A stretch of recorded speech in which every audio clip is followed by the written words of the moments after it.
Tuh Coach, kalau kita lihat dalam pertandingan skuad Garuda Muda berpartisipasi, ini bisa dikatakan kali ketiga ya Coach, waktu itu di 2000, koreksi bila saya salah, di 2017 dan di 2022, dan kesempatan itu hadir di 2024 kali ini. Anda melihat kesempatan kali ini seperti apa Coach? Mungkin secara histori Indonesia dalam laga Toulon Cup ini seperti apa Coach? Kesempatan ini harus digunakan secara maksimal oleh Coach Indra ya, untuk melihat sampai sejauh mana perkembangan hasil latihan selama ini, terutama perkembangan latihan fisik yang mereka persiapkan di akhir-akhir ini yang seperti kita baca di media ya. Mereka dilatih fisik oleh salah satu mantan militer Amerika. Nah ini tentu kita ingin melihat sampai sejauh mana hasil pencapaian tingkat kebugaran pemain-pemain timnas U20 ini. Kemudian kalau melihat penampilan kita di 3 penampilan sebelumnya ya, memang kita setahu saya belum pernah juara ya, tapi cukup memberikan cukup memberikan mampu bersaing juga ya, ketika Evan Dimas dan kawan-kawan waktu itu juga cukup memberikan perlawanan di penampilan mereka yang pertama kalau saya nggak salah waktu itu. Nah ini mereka satu grup dengan tim yang mewakili Eropa, mewakili CONCACAF, mewakili Asia, semua rata-rata pemain satu grup dengan Italia, Jepang, kemudian Ukraina dan Panama. Ini tentu akan banyak sekali manfaat ya untuk menambah pengalaman, menambah jam terbang pemain-pemain U20 ini sebelum mereka betul-betul akan tampil di AFF Cup nanti di bulan Juli di Surabaya. Saya berharap saya yakin tim pelatih, Coach Indra dan jajarannya tentu sudah punya rencana, sudah punya game plan seperti apa mereka akan main nanti di AFF Cup 2024 di bulan Juli nanti. Ya. Baik, Coach, tadi Anda katakan memang kita masuk dalam grup B yang dimana negara-negaranya ada para pemainnya adalah ya ini digadang-gadangkan menjadi pemenangnya atau unggul dalam hal ini. Tapi tentunya ini menjadi sebuah, tadi Anda di awal mengatakan ini sebuah debut kita, momen ataupun dikatakan sebuah pemanasan jelang nanti kita akan bermain dalam laga selanjutnya. Tapi melihat tadi kita masuk dalam tim grup B, ada Panama, ada Jepang dan juga Italia. Dan babak pertama nanti kita akan melawan Ukraina di tanggal 3 Juni ini. Anda melihatnya seperti apa? Tadi kalau dikatakan persiapan yang matang, seperti apa yang memang harus disiapkan oleh Coach Indra Safri? Kalau kita lihat jadwalnya ya, mereka laga pertama itu di tanggal 4 bulan Juni. Kalau sekarang ini tanggal 21 ya, artinya masih ada waktu sekitar 2 minggu untuk mempersiapkan terutama terkait dengan taktik. Pematangan taktik ini betul-betul harus dioptimalkan di sisa waktu yang ada sebelum mereka tampil di laga pertama nanti. Nah ini tentu akan menarik.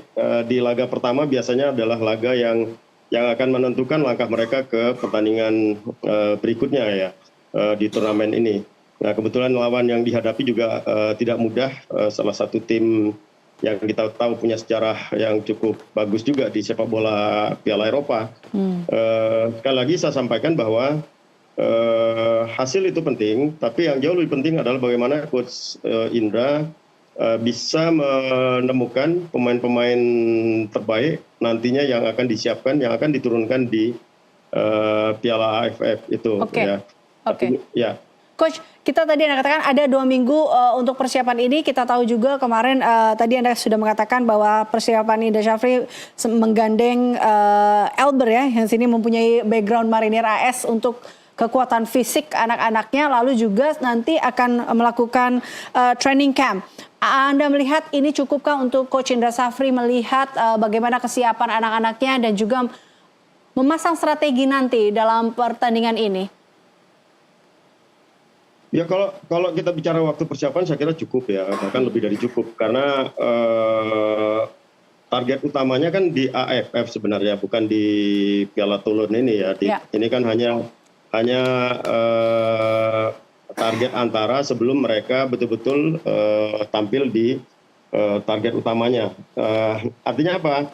Kalau kita lihat bahwa AFF Cup U19 nanti yang akan dilangsungkan di Surabaya bulan Juli, mereka masih punya waktu 1 bulan lagi setelah pertandingan terakhir mereka pada saat lawan Italia, kalau saya nggak salah itu di tanggal 12 Juni nanti. Ya. Artinya dari tanggal 12 Juni ke tanggal 7 Juli itu ada sekitar 28 harian lah ya. Nah ini tentu waktu yang lebih dari cukup untuk tim pelatih mengevaluasi apapun hasilnya nanti yang mereka capai di turnamen Prancis ini.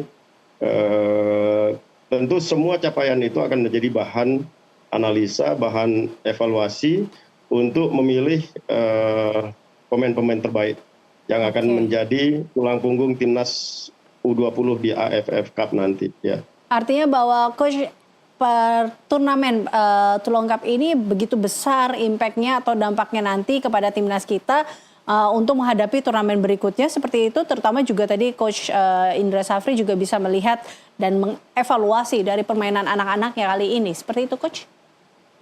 Ya, di turnamen ini mereka akan melaksanakan 4 pertandingan dengan tim-tim yang kuat, tim-tim yang tangguh dengan gaya bermain sepak bola yang berbeda ya.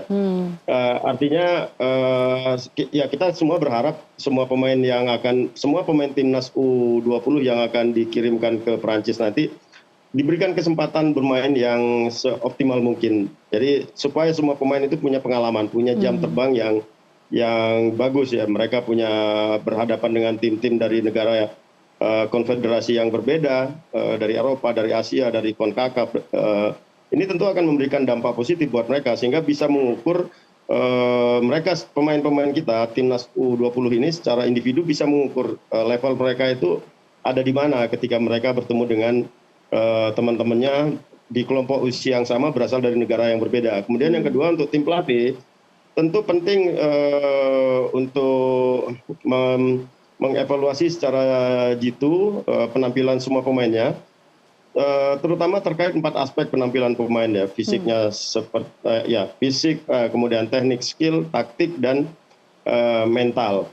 Nah ini yang evaluasi yang akurat tentu akan berdampak positif terhadap pemilihan pemain yang nantinya akan disiapkan di AFF Cup 2024 nanti bulan Juli. Ya.